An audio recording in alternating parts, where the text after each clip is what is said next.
salaamaaleykum tey nag dañ leen indil benn barbecue boo xam ne bëriwul duñ koy gis ñu bëggoon leen wan nuñ koy utiliser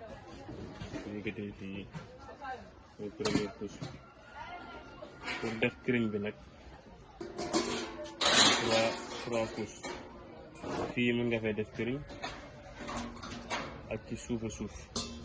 mooy fii nga xam ni mën nga teg fii këriñ boo defee dóomi di wàcc suuf beneen couche bi ko tegee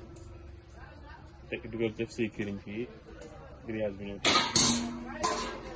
grillage bi tegee amaat beneen grillage fii teewut ndawal bi mën nga koo teg fii tegaat ko fii këriñ bi ne ci suuf noonu mën naa lakk ñaar yëpp bii ci suuf ci suufa suuf mooy nañ doore deuxième couche mën nay génne fi aération comme si que tamit boo bëggee ngelaw bi dugg mën ngaa tijji fii